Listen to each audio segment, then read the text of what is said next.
Hi, this is Mr. Biotech of SkinYourScreen.com with another tutorial. This one part 2 of 3 on creating glossy shapes and bevels. So in our last tutorial in this series we created this smooth glassy oval in the background, and this time we'll be punching a dent in it.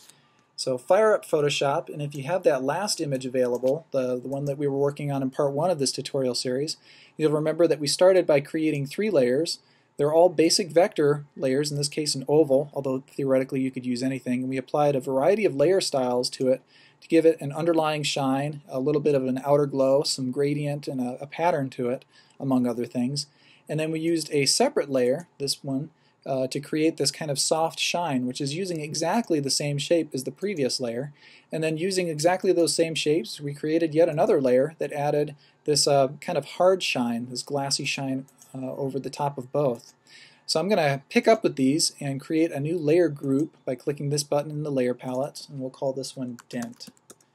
And so I'm going to create a new layer. You can do that right there.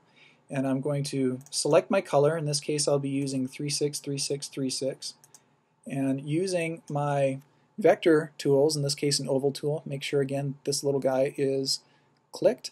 I'm just going to arbitrarily start drawing an oval where I want my dent. I'm going to put it right about there, and if you use your path select tool you can drag this around until you got it where you want it. I'm going to move mine right about there. So not much to look at yet.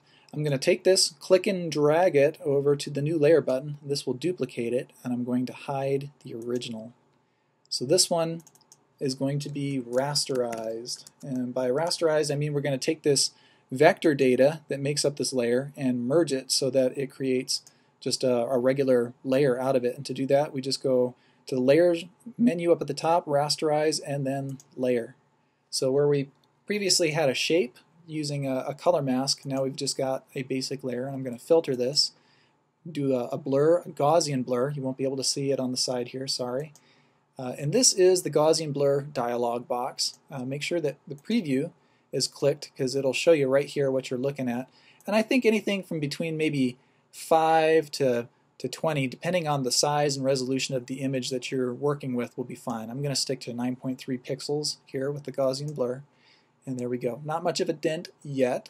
Let's apply some layer styles by double clicking on the layer. I'm going to drop the fill opacity on this layer to about 40% approximately and add a gradient. And remember that our angle of light was 110 degrees, so I'm going to stick with that and reverse this gradient. I'll show you why in a sec. We want it to be dark up here and lighter over here. That's still pretty glaring for my taste, so I'm going to move the blend mode on this to overlay, and that seems to resolve it nicely. So we're getting towards having a good dent here.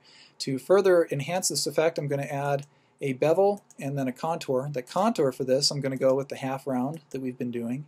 For the bevel and emboss, remember our angle is set for 110 degrees and our altitude of 63.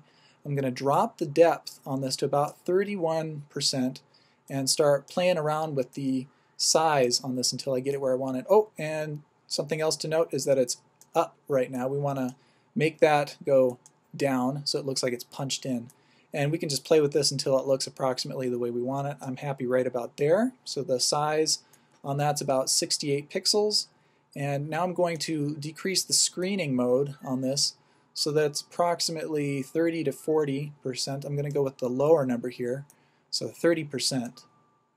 And there's our dent, essentially. We're going to take this a couple steps further. You'll notice that this hard shine over this overlaps with that, and that doesn't look good. So what I'm going to do is, again, click and drag that rasterized layer to the new layer button. That will duplicate it. And I'm going to remove all the layer styles. So if you have this layer selected, go up to Layer, and then Layer Style, and Clear Layer Style, right there. And I'm going to drag this one right above that shine layer. So there they are. And right above this I'm going to create a new layer group, and I'm going to drag both that rasterized copy as well as that hard shine into it. And then for our layer style on the rasterized, we're going to make a knockout with this. I'm going to reduce its fill opacity to 0 and set the knockout for shallow. So what this has the effect of doing is this is knocking out any other layers within group 1. So there only happens to be one, which is that shine. So now it's a little bit more believable. If we want to extend this effect even further, we can take our original vector layer, drag it above, and we're going to make it a hard shine. So let's enable it so that we can see it. I'm going to double click that, change its color to white, and let me zoom up here so you can get a better angle on this.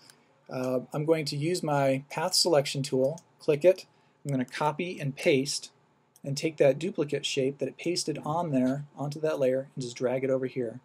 Now we've got kind of a Venn diagram here. What I really want is to keep this area where these two circles or two ellipses overlap. So I'm going to select one of them and go up here and click this intersect shape areas button. So now we've got an intersection where these guys are. Very good. I'm going to reduce the size on this just a little bit by using the transform tool for scale. And as I do this, I'm going to hold down the Option or Alt key on a PC and the Shift key, and this will constrain the changes so that they happen about the center and are kind of aligned. And I'm just going to reduce it to approximately 95%. And you can hit Enter to accept. And so we've got the basic shape of our hard bevel that we're going to apply to this. I'm going to reduce the fill opacity here to 0 and then use a gradient to kind of make up for that. So I'm going to set the angle to the same that we've been using throughout the tutorial, which is 110, and reverse it so that the light end falls on the other corner. That's how it looks so far. Not very good. We're going to change the blend mode to screen so that only the light parts show up. And that's kind of glaring. So what I'm going to do is reduce the opacity of that screen to maybe about 10%, maybe 13. We'll make it a little bit higher. If we click one of these groups, you'll be able to see that we have a nice dent there. So that's how we add the dent to our oval shape. I'm Mr. Biotech, and this has been part 2 of the Glassy Shapes and Bevels tutorial from SkinYourScreen.com.